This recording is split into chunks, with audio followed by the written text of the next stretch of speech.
So hello everyone, welcome to boards made easy. हम भारती कौशल और आज हम आपका जो चैप्टर नंबर 4 है of history, that is thinkers, beliefs and buildings, उसका सेकंड टॉपिक कवर करेंगे।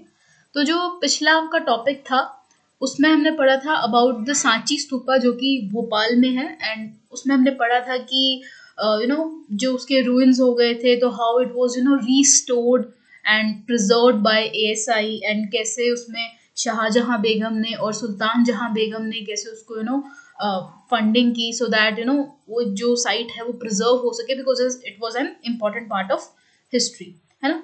तो वो हमने फर्स्ट टॉपिक में कवर कर लिया। अब हम देखते हैं कि जो ये आपका सेकंड टॉपिक रहेगा इस चैप्टर का, उसमें क्या है। ओके, सो टॉपिक का नेम है द बैकग्राउंड। ठीक है, the background, sacrifices and debates. तो बेसिकली यहाँ पे जो बैकग्राउंड की बात हो रही है, लेट्स सी कि वो किस बैकग्राउंड की बात कर रहा है। क्या वो सिंपल एक हिस्टोरिकल बैकग्राउंड की बात कर रहा है, या फिर वो समवट सांची स्तूपा के बैकग्राउंड की बात कर रहा है, वो हम आगे फर्दर टॉपिक में डिस्कस करेंगे। ठीक है, तो it is about sacrifices and debates. So तो ये जो आपकी फर्स्ट लाइन है ना, the first millennium, the mid first millennium BCE is often regarded as a turning point in the world history. ये आपका ना जो पिछला 2022 23 वाला जो बोर्ड था उसमें एसडिस का एसडिस क्वेश्चन आया था इन 3 मार्कर। ओके, एंड ये जो क्वेश्चन था कई बार समझ ही नहीं आ रहा था कि किस चैप्टर से आया हुआ है। In fact I my self had left that question, and पूरे पेपर में मेरा सिर्फ एक यही क्वेश्चन था जिसमें मेरे मार्क्स कटे हैं। ठीक है, तो ये अभी जो टॉपिक है इसको हम ध्यान से पढ़ेंगे। ठीक है, ये 3 मार्कर में आता है, क्योंकि पॉसिबिलिटी है एक आधा क्वेश्चन हमेशा बोर्ड ऐसा डालता है जहाँ पे थोड़ा सा एक रकस्सा हो जाता है दिमाग में। तो अब वो हमने उसको साइड बाय में रखने के लिए हमने हर चैप्टर को इन डिटेल पढ़ना है, एक एक चीज उसकी डिस्कस करनी है। सो अब इस टॉपिक में क्या आएगा, या जो सपोज अगर यही क्वेश्चन आता है तो इसमें क्या आंसर आएगा वो हम इस वीडियो में देखते हैं। So the mid first millennium BCE is often regarded as a turning point in world history. So why it is regarded as a turning point? So because it saw the emergence of thinkers such as Zarathustra in Iran, Kongzi in China, Socrates, Plato and Aristotle in Greece, and Mahavira and Gautam Buddha and many others in India. ठीक है, देखिए जैसे जो ये है ज़ाराथुस्त्रा है या कॉन्गजी है या सोक्रेट्स, प्लेटो, एरिस्टोटल, ठीक है, इन नेम्स को आप एक बार थोड़ा सा नज़रों से फेर लेना। बट हमारे लिए जो मेन कॉज ऑफ कंसर्न है तो वो हमने देखने इंडिया में जो 2 थिंकर्स थे who came up in the forefront, तो that is Mahavira and Gautam Buddha. Okay, तो महावीरा आपको पता है जैनिज्म से रिलेट करते हैं, and Gautam Buddha relates to Buddhism. तो वही है कि ये जो पूरा चैप्टर है ये किस थीम के अराउंड रिवॉल्व कर रहा है, तो जैनिज्म एंड बुद्धिज्म, जो मैंने आपको इंट्रोडक्शन में भी बताया था। ठीक है, सो they all tried to understand the mysteries of existence and relationship between human beings and the cosmic order. तो जितने भी ये थिंकर्स थे ना, ईरान के थिंकर थे, चाइना के थिंकर थे, ग्रीस के थिंकर थे, या इवन इंडिया के थिंकर्स थे, तो इन्होंने क्या किया करने की कोशिश की, तो they just try to understand the mystery कि क्या द थिंग इज की रहस्य क्या है, what is the relationship between human beings and the whole universe. ठीक है, कॉस्मिक ऑर्डर क्या होता है, cosmic order refers to universe, space. ठीक है, ये जैसे बर्थ हो गया, डेथ हो गई, ऑल दीज थिंग्स। तो इन सब चीजों के मीनिंग को समझने की कोशिश की इन थिंकर्स ने। Okay, so this was also the time when new kingdoms and cities were developing and social and economic life was changing in a variety of ways in the Ganga Valley. Okay, so ये वही time था जब नए नए kingdoms भी उभर के सामने आ रहे थे, नई नई सिटीज बन रही थी, जैसे हम पढ़ चुके हैं ना किंग्स, फार्मर्स एंड टाउन्स का चैप्टर। तो वो ये है कि अलग अलग किंगडम्स भी बन रहे थे, सिटीज भी बन रही थी। ठीक है, डेवलपमेंट हो रही थी सोशल एंड इकोनॉमिक लाइफ में around Ganga valley. Ganga valley basically आपका जो गंगेटिक प्लेन्स हो गए हैं ना, नॉर्थ ईस्टर्न साइड वगैरह होगी, वहाँ पे सारी डेवलपमेंट हो रही थी। Okay, and these thinkers even attempted to understand these developments as well, कि इन thinkers ने चलो ठीक है relationship between human beings and cosmic order को तो समझने की कोशिश की ही की, and at the same time they even tried to understand about the new kingdoms, cities and social and economic life, जो कि लाइक धीरे धीरे चेंज हो रही थी, जैसे जैसे लोगों का इकोनॉमिक सिचुएशन एनहांस हो रही थी, societally they were attaining different statuses based on the work they did as well. Okay, so अब यहाँ पे आपका ये जो फर्स्ट टॉपिक है बैकग्राउंड वाला, उसमें हमने पढ़ा था ना कि टॉपिक की हेडिंग में लिखा हुआ है सेक्रीफाइसेस एंड डिबेट्स। तो सबसे पहले हम यहाँ पे सेक्रीफाइस का डायमेंशन पढ़ेंगे and then will study about the debate वाला जो एस्पेक्ट है। सो तो द सेक्रीफिशियल ट्रेडिशन, ठीक है, सेक्रीफाइस करना आपको पता ही है क्या होता है, व्हाट इज सेक्रीफाइस। हम जनरल हमारी डे टू डे लाइफ में भी हम ये वर्ड्स यूज करते हैं। सो सेक्रीफाइस करना is basically letting something go away for someone's good, ठीक है, किसी और के भले के लिए आप कोई चीज अपनी सेक्रीफाइस कर रहे हो, दे रहे हो, त्याग रहे हो। Okay, so there were several pre existing traditions of thoughts, religious beliefs and practices. ये तो आपको पता ही है कि मतलब like before this Buddhism Jainism came, उससे पहले काफ़ी सारे रिलीजियस थॉट्स बिलीव्स एग्जिस्ट करते थे, ठीक है। वो किस फॉर्म में एग्जिस्ट करते थे, बुद्धिस्ट सॉरी ब्राह्मणिकल ट्रेडिशंस थे, एट द सेम टाइम वैदिक ट्रेडिशंस थे, है ना, या फिर लेटर वैदिक ट्रेडिशंस भी आए थे, है ना। तो ये सब ऑलरेडी एग्जिस्ट करते थे, ठीक है। बुद्धिज्म जैनिज्म बाद में ऐड ऑन हुआ है उनमें। सो yes, there were several pre-existing traditions of thoughts, religious beliefs and practices, including the early Vedic tradition known from the Rig Veda, ठीक है। तो जो कि हमें कहाँ से पता है, तो हमें ऋग वेदा के थ्रू पता है, which was compiled between 1500 and 1000 BCE. So अभी ऋग्वेदा में क्या था, so it consisted of hymns.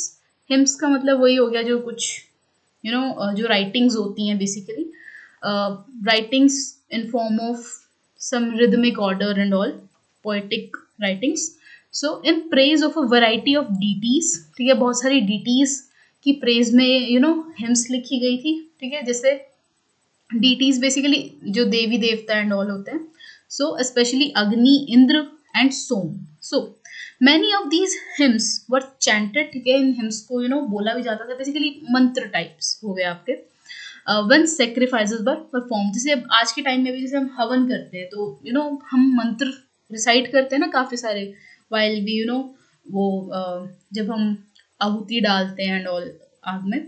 तो वही बात हो गई कि उस टाइम पे ऋग्वैदिक टाइम पे भी, मतलब या वैदिक पीरियड के टाइम पे भी जो है काफ़ी सारी हिम्स को गाया जाता था जब सेक्रीफाइसेस परफॉर्म किए जाते थे। सेक्रीफाइसेस यहाँ पे बेसिकली रिलीजियस सेक्रीफाइसेस की बात हो रही है, ठीक है, जो रिलीजियस प्रैक्टिसेस के चलते जो सेक्रीफाइसेस परफॉर्म किए जाते थे, यहाँ पे हम उस सेक्रीफाइस की बात कर रहे हैं, ठीक है। इट इज़ नॉट जस्ट कि हम जो normal day to day life में सेक्रीफाइस करते हैं, वो सिर्फ एक common understanding of that word के लिए मैंने बोला था कि सेक्रीफाइस हम जो normal day to day life में सुनते हैं, बट यहाँ पे जो सेक्रीफाइस को रेफर किया जा रहा है तो ये किस कॉन्टेक्स्ट में है, तो ये रिलीजियस प्रैक्टिसेस के कॉन्टेक्स्ट में है। So where people prayed for cattle, sons, good health and long life. तो वही है कि जैसे हम हवन वगैरह करते हैं ना कि घर की शुद्धि हो एंड ऑल, कि बच्चे खुश रहें घर पे, दिस दैट, तो ऑल दीज थिंग्स, वैसे ही उस टाइम पे भी लोग जो हैं सेक्रीफाइसेस परफॉर्म किया करते थे, जहाँ पे लोग क्या चाहते होते थे, ज़्यादा से ज़्यादा कैटल आए। देखो कैटल जो था ना उस टाइम पे, याद रखना कि जो कैटल था it acted as a source of income, ठीक है। मतलब जिसके पास ज़्यादा कैटल है ना वो सबसे ज़्यादा अमीर है, ठीक है। उस टाइम के हिसाब से कैटल की एक अलग ही वैल्यू थी। तो यहाँ पे कैटल से मतलब है कि इकोनॉमिक लाइफ, ठीक है, इकोनॉमी के बारे में लोग प्रे करते थे। सन्स, ठीक है, उस टाइम पे आपको पता ही है कि जो प्रेफरेंस थी वो कहीं ना कहीं मेल चाइल्ड को दी जाती थी, ऑल्दो अगर फीमेल भी बोर्न हो जाती थी तो she was equally respected as well, ठीक है। Then they even prayed for good health as well as long life. Okay, so at first these sacrifices were performed collectively. तो it is during the time of early Vedic period जहाँ पे जो sacrifices perform किए जाते थे they were performed collectively. लेकिन जब later Vedic period का time आया तब क्या हुआ कि some were performed by the heads of the household, ठीक है। फिर क्या हो गया कि within family में ही sacrifices perform किए जाने लगे, जहाँ पे head of the family जो होता था he acted as the chief priest, ठीक है। So for the wellbeing of the domestic unit, तो डोमेस्टिक यूनिट का मतलब यहाँ पे फैमिली ही है कि ऋग्वैदिक के टाइम पे डेफिनेटली जो सेक्रीफाइसेस हैं वो कलेक्टिवली परफॉर्म किए जाते थे, लेकिन जो लेटर वैदिक पीरियड का जब टाइम आया तो उस टाइम पे क्या था कि जो रिलीजियस सेक्रीफाइसेस हैं वो घर पर ही परफॉर्म किए जाते थे, जहाँ पे जो मतलब फैमिली का जो हेड था he used to act as the chief priest ना। फिर उससे भी एक जो ये तो हो गया जो सिंपल सेक्रीफाइसेस परफॉर्म होते थे, एक थे इलेबोरेट सेक्रीफाइसेस जहाँ पे such as Rajasuya and Ashwamedha were performed by chiefs and kings who depended on the Brahmin priest to conduct the ritual. जो थोड़े कॉम्प्लेक्स वाले सेक्रीफाइसेस होते थे वो जो है ब्राह्मण प्रीस्ट परफॉर्म किया करते थे, ठीक है। उसमें क्या होता था कि 4 अल्तार्स जलाए जाते थे and along with that 3 chief priest को बुलाया जाता था जो कि ब्राह्मण प्रीस्ट होते थे। तो उस टाइम पे फिर ये जो है बड़े वाले सेक्रीफाइसेस करवाए जाते थे। यहाँ पे ये मेनली जो है जो लाइक राजा महाराजा है वो ही ये करवाना अफोर्ड कर सकते थे, क्योंकि उस टाइम पे बेसिकली जो ब्राह्मणिकल ट्रेडिशन था उसमें क्या था कि like the amount of dakshina you would pay, that amount of the religious activity would be performed, ठीक है। तो like the whole religious activity depended upon the amount of dakshina you paid। तो इस वजह से जो ये अश्वमेधा या राजसूया वाले जो ये पूरे यज्ञ थे ये सिर्फ राजा महाराजा ही अफोर्ड कर सकते थे टू परफॉर्म, ठीक है। उसके लिए भी उनको काफ़ी ज़्यादा सेविंग्स चाहिए होती थी। तो Ashvamedha yajna was even perform by Samudragupta as well. Okay, now तो यहाँ पे आपका जो फर्स्ट सब टॉपिक था that is the sacrificial tradition वो खत्म होता है।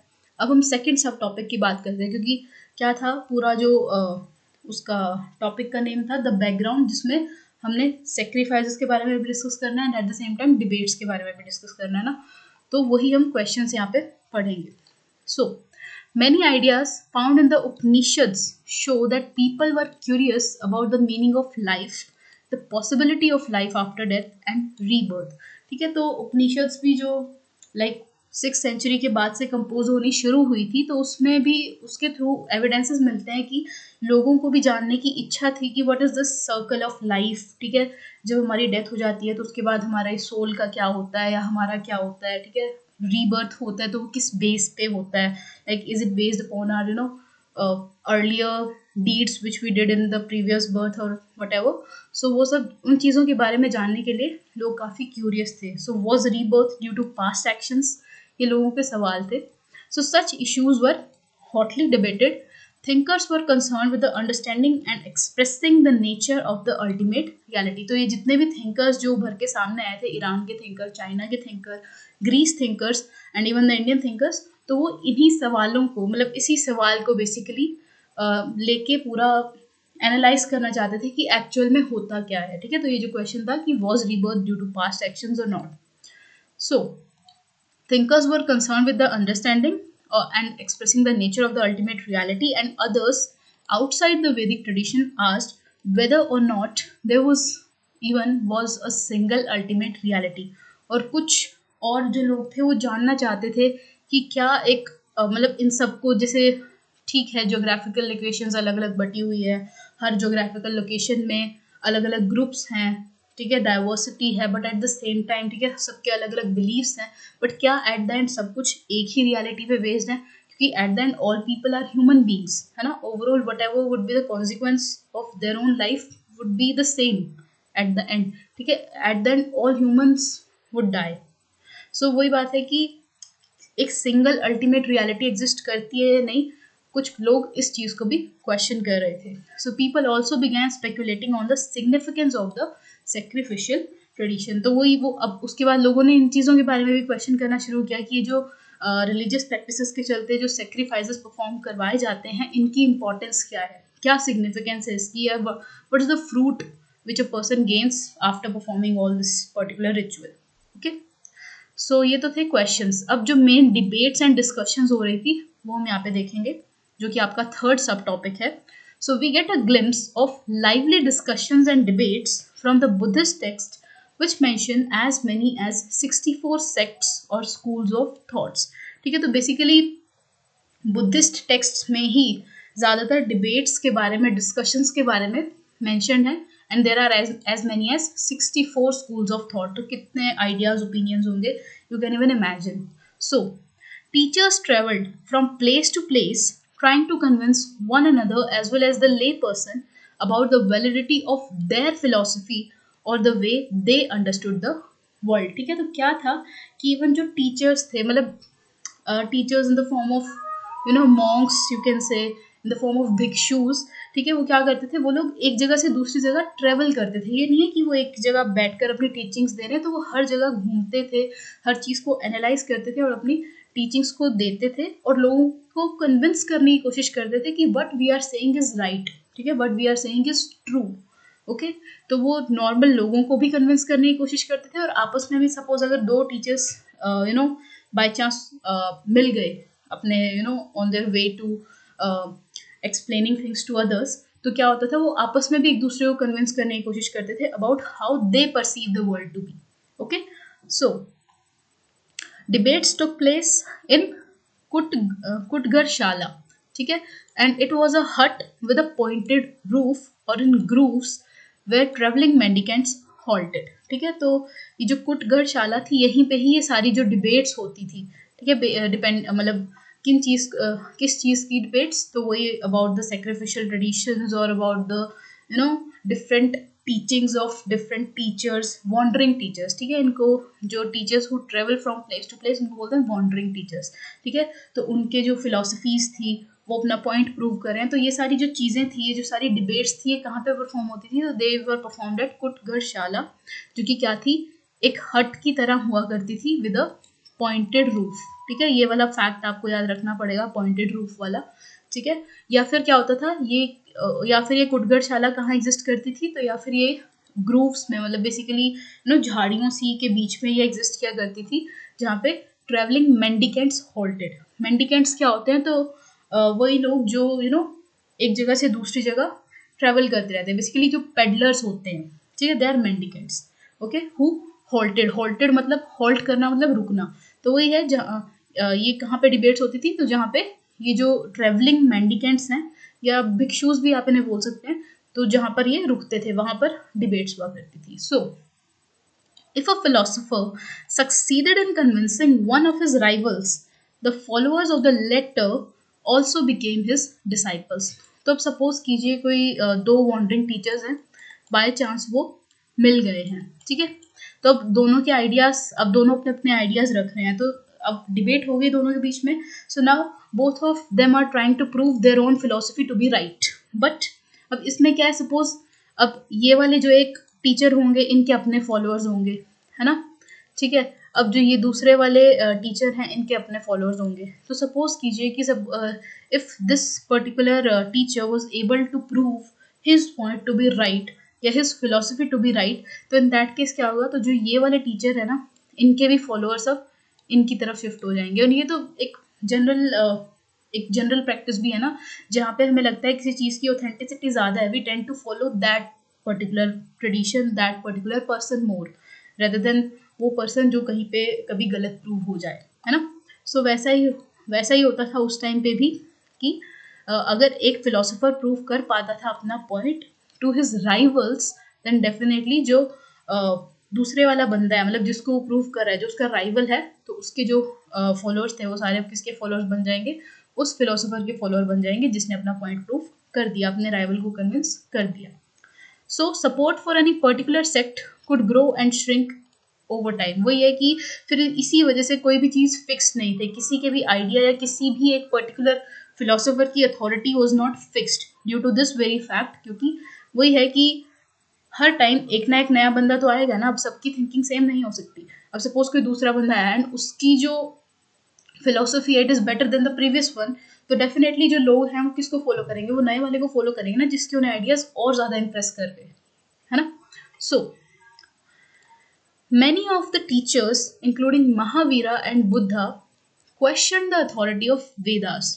तो अब वैसे ही कुछ वॉन्डरिंग टीचर्स में से थे महावीर एंड बुद्ध, तो इन्होंने क्या किया, they also question the authority of Vedas, ठीक है। उनको वैदिक ट्रेडिशंस इतने ज़्यादा अपील नहीं करते थे, ठीक है, they did not really follow Vedic traditions. So and moreover they emphasise on individual agency, ठीक है। देखिए जो वैदिक ट्रेडिशंस थे mostly they were based on कि रिलीजियस सेक्रीफाइसेस परफॉर्म करने हैं, है ना, कि मतलब बेसिकली ओवरऑल सोसाइटी को साथ लेके चलना है। But in case of Mahavir and Buddha, वो क्या मानते थे कि इंडिविजुअल एजेंसी जो है वो बड़ा रोल प्ले करती है। तो उनका मानना था कि men and women should strive to attain liberation from the trials and tribulations of worldly existence, क्योंकि जो उनकी आइडियोलॉजी थी वो एक ही तरफ कमांड करती थी कि जो इंसान है उसको क्या करना चाहिए, उसको ये जो वर्ल्डली प्लेजर्स हैं इन सब से दूर होकर लिबरेशन पाने की कोशिश करनी चाहिए. He should attain salvation. ठीक है, उनकी जो पूरी एंटायर फिलोसफी है it is based upon salvation and liberation of soul. ठीक है, कि इंसान को इन वर्ल्डली प्लेजर से दूर होके लिबरेशन पाने की कोशिश करनी चाहिए. लिबरेशन मतलब फ्रीडम. ठीक है, one must become free from all these worldly pleasures and attain salvation. मोक्ष की प्राप्ति की तरफ जाना चाहिए. So and this was in marked contrast to the Brahmanical position. वो ये कि ये तो टोटली इन कंट्रास्ट हो गया ना विद ब्रह्मैनिकल पोजिशन, क्योंकि जो महावीर और बुद्ध हैं वो क्या कर रहे हैं, they are actually focusing upon the individual agency, कि इंसान को लिबरेशन मोक्ष पाने के लिए मोक्ष प्राप्त करना चाहिए. ठीक है, बट जो ब्रह्मैनिकल ट्रेडिशंस थे वो मेनली रिलीजियस प्रैक्टिसेस में बिलीव रखते थे, है ना. तो इस वजह से वो टोटल कंट्रास्ट में हो गया. Whereas we have seen कि एक individuals existence was thought to be determined by his birth in a specific caste और जेंडर. एंड आपको पता ही है कि जो ब्रह्मैनिकल टेक्स्ट थे उनके अकॉर्डिंग जो इंसान है उसका जो स्टेटस है it is fixed by his birth. ठीक है, कि जिस फैमिली में वो बोर्न होगा उसकी वही कास्ट हो जाएगी एंड वही एक स्पेसिफिक जेंडर रहेगा. Okay, so this was all about this particular topic. But अभी इसमें जो एक और इम्पॉर्टेंट चीज़ जो रहती है करने वाली, that is this how Buddhist text were prepared and preserve. ठीक है, ऊपर तक हमने पढ़ा अबाउट कि जो सेक्रीफाइसेस परफॉर्म होते थे या अलग अलग जो क्वेश्चंस उभर के सामने आए. एंड थर्ड थिंग कि डिबेट्स किस चीज़ से रिलेटेड थी. ठीक है, अब यहाँ पे जो ये एक पर्टिकुलर बॉक्स है ये 1 मार्कर के लिए इम्पॉर्टेंट है. ठीक है, मतलब लाइक इसमें 1 मार्कर के पर्सपेक्टिव की काफ़ी नॉलेज है जो कि हमें ज़रूर पढ़ना है. सो एक बार यही देख लेते हैं, how Buddhist text were prepared and compose. तो ये जो बुद्धिस्ट टेक्स्ट बने हैं ये कैसे बने हैं या फिर इनको प्रिजर्व कैसे करके रखा गया है. So the Buddha taught orally. ठीक है, एक चीज़ ध्यान रखनी है कि जो बुद्धा की टीचिंग्स थी ना ड्यूरिंग हिज लाइफ टाइम कभी भी वो रिटन फॉर्म में नहीं थी. ठीक है, दे वर ऑल टॉट ओरली. जो भी वो मतलब बोलते थे वो ओरली ही बोलते थे, कुछ रिटन में नहीं था.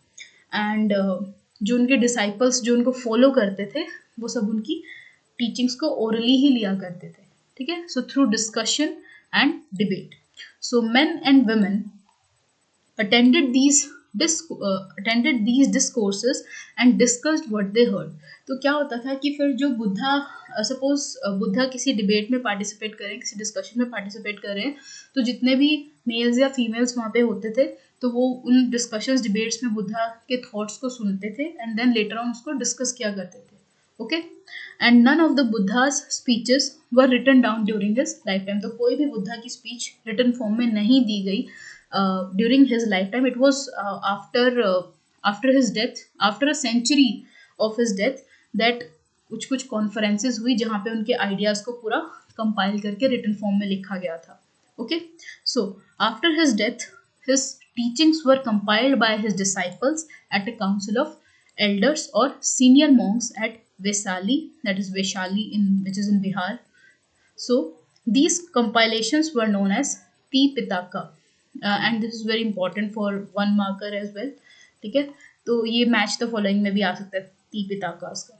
सो क्या था कि Buddha during his lifetime he used to give all his teachings orally. कोई भी उनकी जो टीचिंग है वो रिटन फॉर्म में नहीं थी during his life time. It was only after his death कि जो उनके डिसाइपल्स थे उन्होंने उनकी सारी टीचिंग्स को कंपाइल किया. ओके, कहाँ पे किया, तो it was at Vaishali. Okay, तो अब इस कंपाइलेशन को बोलते क्या है, तो इन कंपाइलेशन को ही बोलते हैं Tipitaka. So which is literally 3 baskets to hold different types of texts. तो बेसिकली तीपिताका था क्या, तीपिताका में वो डिफरेंट अलग अलग तरीके के टेक्स्ट लिखे हुए थे, अलग अलग टीचिंग्स थी बुद्धास की which were compiled. Okay, so they were first transmitted orally. ठीक है, स्टार्टिंग में क्या होगा, वो फर्स्ट ऑफ ऑल बुद्धा ने उसको ओरली ट्रांसमिट कर दिया है. फिर उसके बाद क्या होगा, तो जो उनके डिसाइपल्स वो डिस्कस करेंगे तो उसके बाद उसको रिटन फॉर्म में ट्रांसफॉर्म कर दिया जाएगा and then classified according to the length as well as subject matter. And फिर उस कंटेंट को फर्दर क्लासिफाई कर दिया जाएगा डिपेंडिंग अपॉन कि उस मैटर की लेंथ कितनी है. ज़्यादा है तो वही उसको ज़्यादा पार्ट्स में बांटा जाएगा एज वेल एज उसका सब्जेक्ट मैटर किससे रिलेटेड है. जैसे the way you do not making है ना, वैसे ही तीपिताका के केस में भी हुआ. नाउ अब इन तीपिताका में मतलब ये बेसिकली 3 बास्केट्स में क्या क्या आता है. First is Vinaya Pitaka. which include rules and regulations for those who joined the सांग और मोनास्टिक ऑर्डर. ठीक है, तो जिन्होंने बेसिकली मॉन्क के ग्रुप को ज्वाइन किया. ठीक है, देखो क्या था बेसिकली जो बुद्धिज्म था ना, बुद्धिज्म की मेन एम्फोसिस क्या थी कि फर्स्ट ऑफ ऑल जो बुद्धिस्ट मॉन्क्स थे वो एक उस लैंग्वेज में अपनी टीचिंग्स दिया करते थे जो कि नॉर्मल लोगों को आती थी. इसी वजह से क्या था कि उनको जो है एक मोनेस्टिक ऑर्डर, मतलब अगर कोई बुद्धिज्म को फॉलो करना चाहता है या बुद्धिज्म से जुड़ना चाहता था ना, तो उसको एक ना मोनेस्टिक ग्रुप ज्वाइन करना होता था. वो जो मोनेस्टिक ग्रुप था it was a group of Monks. ठीक है, और वो मॉन्क्स जो थे उनके लिए ना कुछ रूल्स एंड रेगुलेशंस थे दैट जैसे कि कोई भी इंसान if he is above the age of 15 years then he can be a member of that particular monastic group. तो यहाँ पे जो विनय पिताका है ये उन्हीं रूल्स एंड रेगुलेशंस की बात कर रहा है जो कि किनको फॉलो करने होते थे, जो कि ये सांघ को ज्वाइन करते थे. ठीक है, देन और बाकी फिर कॉमन फॉलोअर्स तो आपके आ जाएंगे. एक हो गया monastic group and at the same time साथ में बुद्धिज्म में क्या होते थे जो उनके कॉमन फॉलोअर्स थे. नाउ सो ये हो गया first Vinaya Pitaka. The Buddha's teaching were included in Sutta Pitaka. ठीक है, विनय पिताका में रूल्स एंड रेगुलेशन है for the monastic order and जो सुत पिताका है उसमें क्या है, बुद्धा की टीचिंग्स हैं. देन वो ये कि सब्जेक्ट मैटर के अकॉर्डिंग दो सेग्रीगेशंस हो गई. Then third is the Abhidhamma Pitaka जिसमें क्या है, तो it dealt with the philosophical matters. तो जो होल फिलोसफी है पूरी बुद्धिज्म की वो सारी किस में रिटन है, तो वो आपकी अभिधम्मा पिताका में कंपाइल्ड है. Okay, so each Pitaka comprised a number of individual text. तो वो ये कि हर पिताका में बहुत सारे अलग अलग टेक्स्ट थे. Later, commentaries were even written on these text by Buddhist scholar और बाद में इनमें commentaries भी ऐड की गई हैं. ओके, जैसे हम क्रिकेट में commentaries देखते हैं ना, वैसे ही इन पिताकाज में भी बाद में जो है commentaries ऐड की गई हैं by the Buddhist scholars. ठीक है, जहाँ पे मे बी क्या कि सच में जिसमें जैसे व्यू पॉइंट्स वगैरह जो है मेंशन्ड हो जाते हैं. So, as Buddhism traveled to new regions like Sri Lanka, other texts such as Deepa Vamsa, literally the chronicle of an island, and Mahavamsa, which is the great chronicle, were also written containing regional histories of Buddhism. ठीक है, कि चलो ये तो हो गया कि with in सब कॉन्टिनेंट की बात थी जिसमें ये पिताकाज एंड ऑल आ गए, है ना. लेकिन ये जो बुद्धिज्म है ये दूसरी कंट्रीज में भी गया. ठीक है, ये श्रीलंका में भी गया. ठीक है, जिसकी वजह से मतलब श्रीलंका में गया जिस वजह से दीपा वंसा एंड महावंसा नाम के भी दो क्रॉनिकल्स एड ऑन हो गए बुद्धिज्म के, जिसमें क्या था, तो उसमें लिखा हुआ था कि कैसे उस पर्टिकुलर रीजन में जो है बुद्धिज्म इमर्ज हुई. Now many of these works contain biographies of Buddha, और इन वर्क्स में बुद्धा की बायोग्राफी भी दी हुई है. ठीक है, and some of the oldest texts were in Pali while later composition are in Sanskrit. तो वही आप मैंने पहले ही बताया था कि जो बुद्धिज्म है, बुद्धिज्म में जो मॉन्क्स थे वो वाली लैंग्वेज को फॉलो किया करते थे जो कि मेनली कॉमन फोक को समझ आती थी. एंड उस टाइम पे कॉमन फोक की जो एक कॉमन लैंग्वेज थी दैट वाज पाली. तो वही है कि जो बुद्धिस्ट आइडियाज थे इनिशियली बाकी कंट्रीज में भी वो पाली में ही कंपाइल किए गए थे, बट लेटर ऑन उनको संस्कृत में भी ट्रांसलेट कर दिया गया था. Next, so while Buddhism spread to East Asia, pilgrims such as Faxian and Xuanzang traveled all the way from China to India in search of text. तो वही अब जैसे जैसे बुद्धिज्म की भी इन्फ्लुएंस बढ़ रही थी तो आपके जो फाक्सियन एंड जुआनजंग हैं ये भी चाइना से इंडिया में आए थे इन्हीं टेक्स्ट को खोजते हुए. एंड ये नेम्स आपने पहले भी सुने होंगे, आपकी इसी बुक में ये मेंशन है, which is mentioned in third chapter only. Third topic में इन चंडालाज वाला जो टॉपिक है उन पर इन्होंने शायद कोई एक एक कमेंट लिखा हुआ है, तो ये नेम्स आपने पहले सुने होंगे. तो ठीक है, तो they were even impressed with the Buddhist ideas as well, जिस वजह से वो बुद्धिस्ट टेक्स्ट की खोज में भी आए थे इंडिया में. Now they took back to their own country where they were translated by the scholars. तो इन्होंने ये जो टेक्स्ट इनको मिले वो ये अपनी कंट्री में भी ले गए थे जहाँ पे इनको ट्रांसलेट भी किया उन्होंने अपनी फर्दर रीजनल लैंग्वेज में. Then Indian Buddhist teachers also traveled to faraway places carrying text to disseminate the teaching of Buddha. And it was not just कि outsiders ही इंडिया में आए वो बुद्धिस्ट टेक्स्ट की खोज में, बल्कि खुद इंडियन बुद्धिस्ट टीचर्स भी बाहर गए, अलग अलग कंट्रीज में गए, अलग अलग जगहों में गए to spread the teachings of Buddha. So Buddhist texts were preserved in manuscripts for several centuries in monasteries in different parts of Asia. So modern translations have been prepared from Pali, Sanskrit, Chinese and Tibetan texts. तो आज के time में भी काफ़ी सारी translations हैं in Buddhist texts की. Okay. So this was all about your second topic, that was the background, जिसमें हमने debates के बारे में भी पढ़ा and about the sacrifices जो उस टाइम पे परफॉर्म किए जाते थे. एंड sacrifices से यहाँ पे मतलब है religious sacrifices का. ओके, सो यहाँ पे आपका सेकेंड टॉपिक तो खत्म होता है एंड नेक्स्ट वीडियो से हम थर्ड टॉपिक कवर करेंगे. तो for this thank you very much and have a nice day.